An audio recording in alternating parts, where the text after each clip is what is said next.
Hey, what's up everybody? Welcome to the show. So we're going to be taking you through the full setup process of building your very own aquaponics system. This is an aquaponics system that I built in my backyard.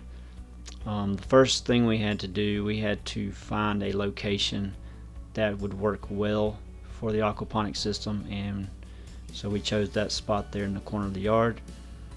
As you can see here, I am building the frame that is going to hold the grow bed.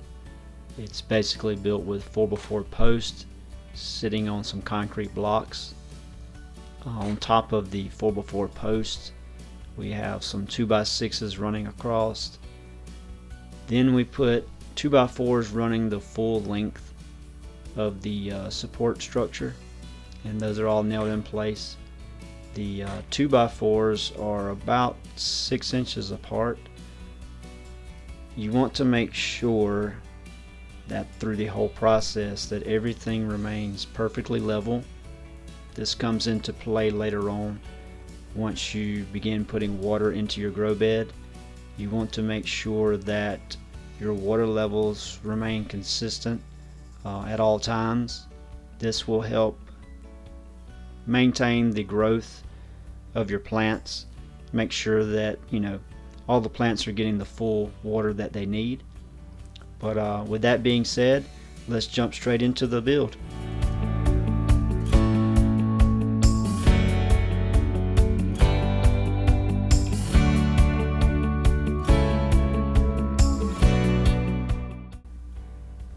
So for the construction of the grow bed, I used 1/2 inch plywood and 1/2 inch OSB. Basically what I had laying around. That's for the bottom. The actual frame for the outside was 2x10 yellow pine, and I used the yellow pine because it's fairly inexpensive, and I didn't want to use too much chemically treated lumber around the grow bed, just because of the chemicals, even though it wouldn't be in contact. Just trying to use more natural products as much as possible. But that's the construction of the grow bed there, and it was pretty heavy to get put up here, but we managed to get it.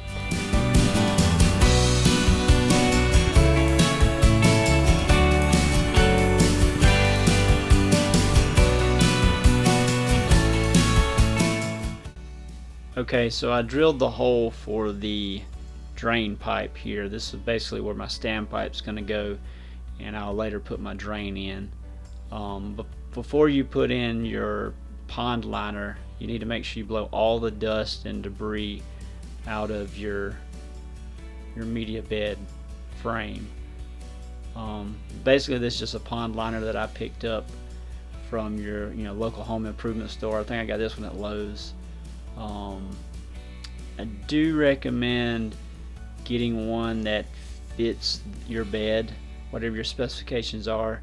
I don't recommend joining pieces together. I had to do that on this bed. This bed was 3 foot by 16 feet long, and so I got I think it was a 10 or 12 foot pond liner. But basically, it's just stapled in place, pulled tight. Then here I am, I got to piece it together and make a good seal here, and that was kind of aggravating. It's not something I recommend going through. I did have a couple leaks that I had to go back and try to fix. That's not fun to go back and try to fix some leaks, especially when you got a wood frame, because you can't have water making contact with that. But I ended up repaired the leaks, and everything's sealed up fine now. But this is pretty simple. Just like I said, just staple it on and then just trim off the excess. Here I am test fitting the drain fitting, which I don't end up using this. Later on in the video you'll see. But there I am sealing the joint, and like I said, I did have some issues with it not sealing properly, so I do recommend getting a full piece that will fit your whatever grow bed you're doing.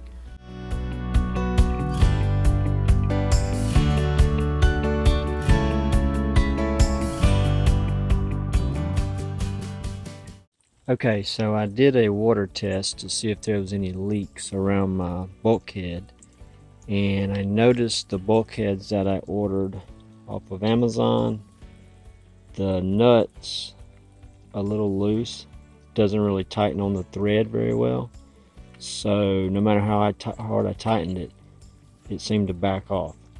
So what I had to do was basically put thread tape, a lot of thread tape on the threads, so that way I could tighten it down and stop it from leaking.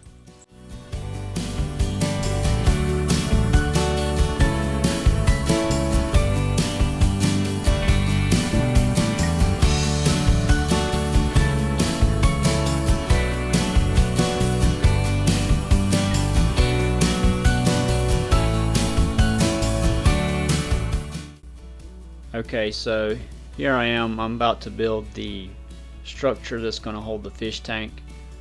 It's basically built the same way as the grow bed, 4x4 posts, 2x6s for the base. This is pretty heavy as well. It's about 60 gallons of water, so that's pretty substantial bit of weight. But no problems here with it holding the weight. Everything worked out fine with that.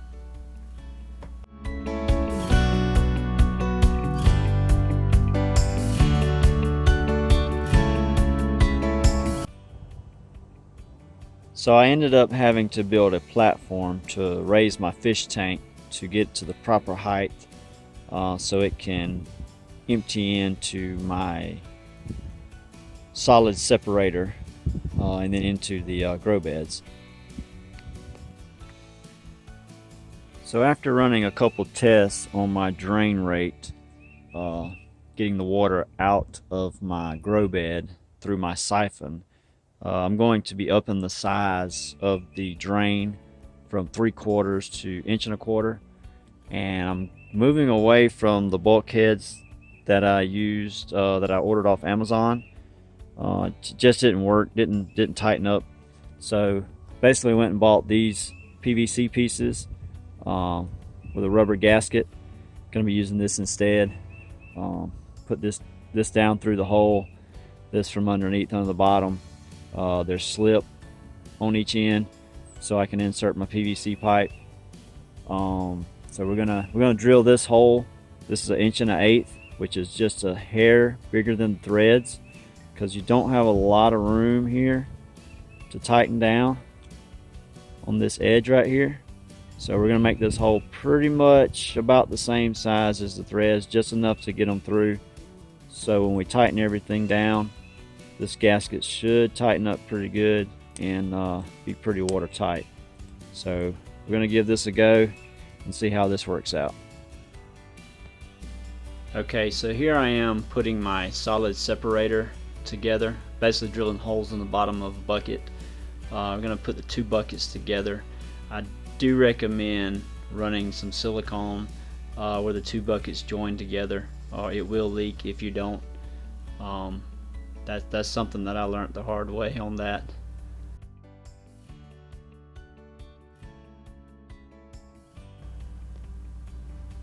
I also installed a drain in the bottom of my solid separator. That way I could flush the system if I needed to, just to clean out the solids, and periodically you're gonna have to do this.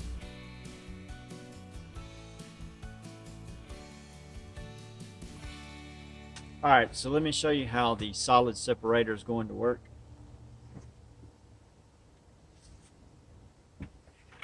Basically the water is going to come in from the fish tank in through the top.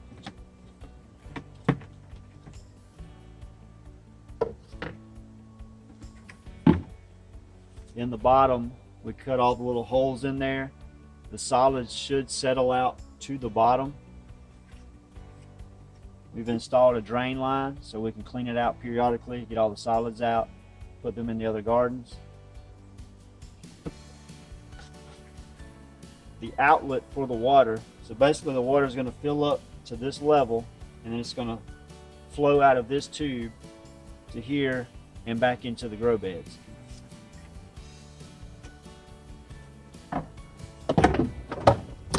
Now this is kind of a trial and error on this one, so we're going to see how it works. Hopefully it does what I think it will. We'll keep you updated on that.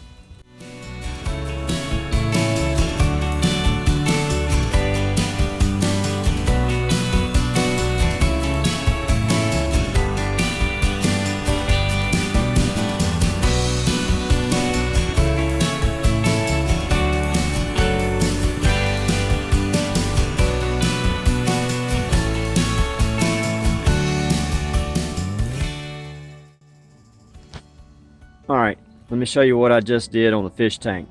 So for the drain line that's coming out of the tank, at the very bottom I put a coupling on it and I cut some notches, a few notches, like 3 notches on it, and that should help get some of the solid particulates up off the bottom of the tank and be drawn up over into my solid separator. Now I put a T here, so this is open so airflow can get in here, because if you didn't, basically what you would create would be a siphon and it would drain your whole fish tank out and your fish would die. So here on the solid particulate separator, you saw I just installed this pipe here. Alright, on the lid I made the hole big enough that I could slide it right over my elbow. Okay, so that way I can take the lid off at some point if I need to check it, you know, make sure everything's working properly. So the pipe comes in that feeds the separator. You see the holes in the bottom of the bucket. We talked about this before. So water comes in, solids fall to the bottom, the water rises up to this overflow.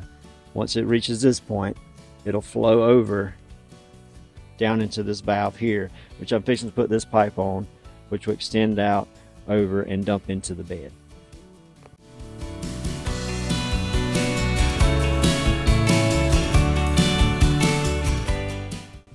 And one more quick thing, if I ever need to drain my fish tank for whatever reason, take the fish out, need to clean it, something to that effect, I should be able to cap this off, this T right here, which will basically create the siphon and open the valve down here on the bottom. So it should siphon the water out through the separator and out the bottom of the valve, which I can then, you know, attach a hose or a pipe and run the water somewhere else on you know, another garden or something, so we don't waste the fish water.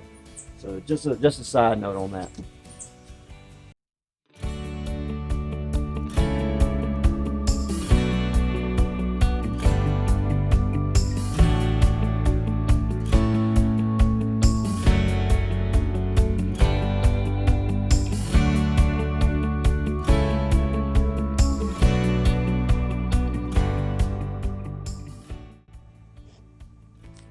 Alright, so this is my water line that's going to be coming from my pump to the fish tank, and I ran it underneath my grow bed.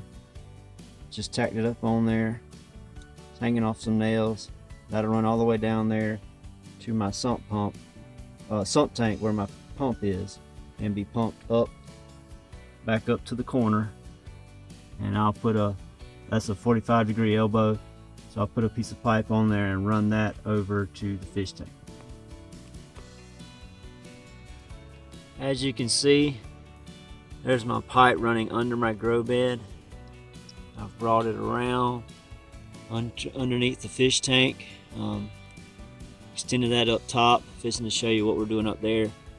You can see over there in the corner, sometimes you run into some weird angles on your plumbing, and it's necessary to bend the pipe. Luckily for the PVC, it's pretty simple to bend. Just heat it up very slowly. You know, you don't want to get too aggressive, you'll actually burn it and distort it too bad. But just heat it up a little bit.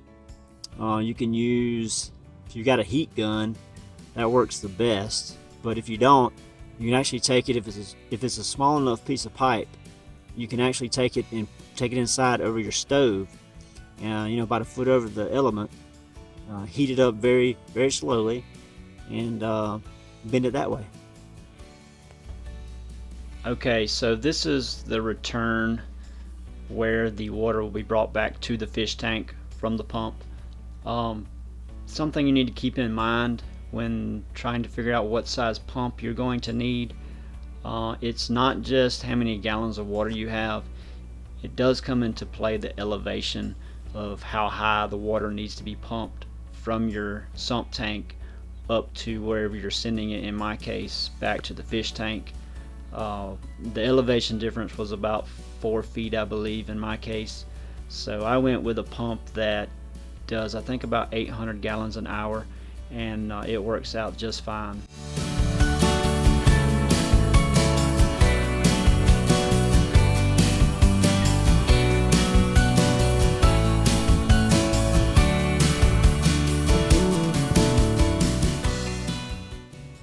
Alright, so pretty much what you just saw, I made this piece, put the holes in the bottom. Basically this is the water coming from the pump.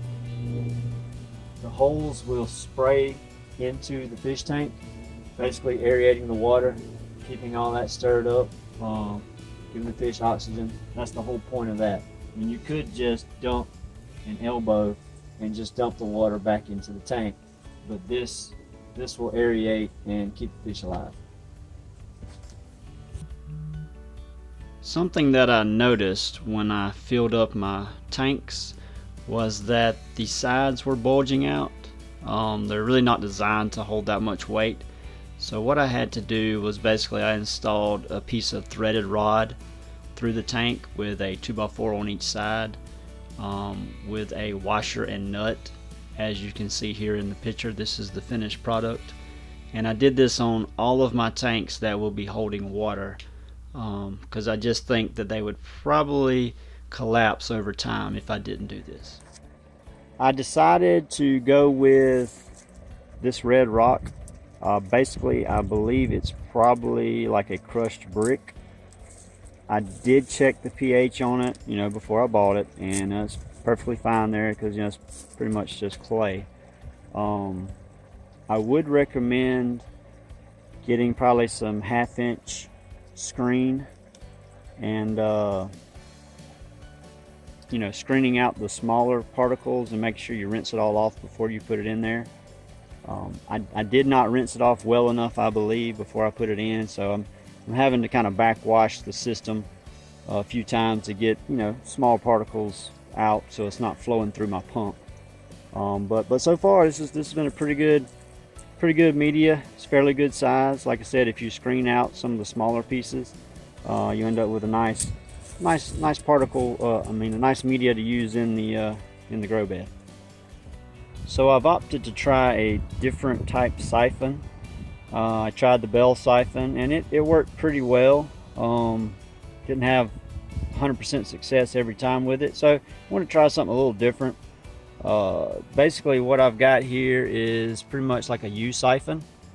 It goes down to the bottom of about a 1/2 inch right here on this side, 1/2 inch from the bottom of the grow bed, comes up into a U, goes to the basically the flow pipe out into the sump tank. Then also I went and bought, this is a 10-inch plastic flower pot, and as you can see I drilled a bunch of holes in it, and to cap it off just got a terracotta flower pot base right there, and that should keep everything protected and keep all the debris out. So we're going to try this out and see how this works, and we'll let you know. As you can see, the siphon has kicked in and we're flowing pretty well. We're going to keep an eye on this and see how well it siphons out. So the siphon done pretty well. Took about 15 minutes to drain out completely. I may tinker with some of the flow rates on that as to maybe try to get that down, but that's not terrible. As you can see, I put some larger rocks down around the inlet pipe just as a secondary filter to keep any sediments or anything that might get through from blocking the pipe. But pretty happy with this setup. Worked really well. It initiated very easily, very quickly. Basically you want this pipe height to be the height of whatever your water line needs to be. So you just build this accordingly. But it works really well, very simple. I think simpler than the bell siphon, but hey, everybody's got their own thing. I'm just trying a bunch of different things to see what works best for me. So there you go. Pretty happy with it. So I added another tank to collect some rainwater, just a small amount. Basically, I'm going to have to be adding some water to the system occasionally. You're going to have some evaporation and whatnot. And so I can't add chlorinated water since we're on city water. So I can't add chlorinated water into the system. It's bad for obviously bad for the fish, and it's not the best environment for the plants. So my thought was to collect some rainwater, and I put a valve there on the end, and I'm actually going to put another tank in here, another sump tank, to feed into the system. So I can basically add more water as needed from this tank here. So a lot of people I've seen have used the Uniseal for their applications. I bought some Uniseals, and this is what I think of Uniseal. Basically what I've used is just coupling, male and female, one inside, one outside. Throw a couple of gaskets on there from the plumbing aisle, Home Depot. Basically have one inside, one outside. Screw them together, tighten them up, there's your seal. So much easier than that garbage. That's my opinion only. Take it out or whatever. But that's what I think, that's what I found works best, easiest for me. Alright, so here's my extra tank. I'm going to show you how I make my connection.